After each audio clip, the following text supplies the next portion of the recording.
The regular Toyota Yaris has many strengths, but if you're being honest, you probably wouldn't count excitement as one of them. Well, that could be about to change with this, the Yaris GRMN. Not quite as catchy a moniker as GTI or Type R perhaps, but it has a broadly similar meaning.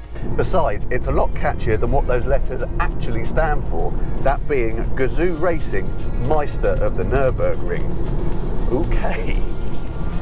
To explain just a little bit, Gazoo Racing is the umbrella brand for Toyota's various motor racing exploits around the world. And this car is inspired by the Yaris WRC car that competes in the FIA World Rally Championship. So does this car have proper motorsport pedigree, or is it all bark and no bite? We've come to Barcelona to find out. There is a certain amount of raciness inside the car with swathes of suede effect trim, these chunky sports seats that have been specially designed, aluminium pedals and a steering wheel that's been derived from the one found in the GT86 Coupe. Other than that, it's fairly Yaris-like in here. The touchscreen infotainment system is a bit of a mystery when you're trying to figure out how it works, but there's loads of space, there's loads of luxury kit, and there's a big boot. Do bear in mind though that this is the only three-door Yaris offered in the UK, so getting into the back seats does take a little bit of bendiness. So the big question is, what is the GRMN like to drive? Well, happily, it's a bit of a riot. Power comes from the same supercharged 1.8 litre petrol engine you find in many Lotuses, and it gives you a very useful 212 horsepower. That's more than you get in the Peugeot 208 GTI and the forthcoming Fiesta ST, but not quite as much as you get in a Renault Sport Clio. However, with a 0 to 62 time of 6.4 seconds, this thing is faster away from the mark than any of those rivals.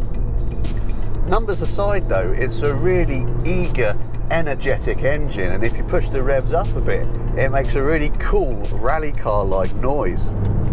The suspension is really good as well. Compared to the regular Yaris, it's a lot lower, a lot stiffer, and a whole bunch of the parts have been replaced by performance-enhancing ones.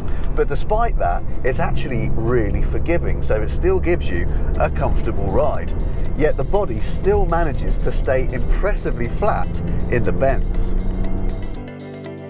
In order to help the handling even further, a whole bunch of bracing has been added to make the car more rigid, and there's also a torque sensing differential to maximise grip and traction on the front end, allowing the car to stick steadfastly to your intended line. And take it from me, it really works. The one slightly sticky wicket is the steering. Yes, it's really fast and pretty accurate, but it doesn't give you the feedback that the best hot hatches do, and it will be a little bit light for some tastes. What's more, you can feel the wheel tugging around when you're hard on the power, and the weighting elsewhere is a little bit inconsistent. However, that doesn't stop this car being an absolute hoot. So, should you buy one? Well, the simple fact is, you can't. Only 600 are being made worldwide, and only 80 of those are coming to the UK, all of which have already been sold. We have been told that there will be a slightly less hardcore version of this car later on down the line that will be cheaper, probably have less power, probably have less performance enhancing kit. But if Toyota decides to leave this diff in, then we can see that thing being well worth a look.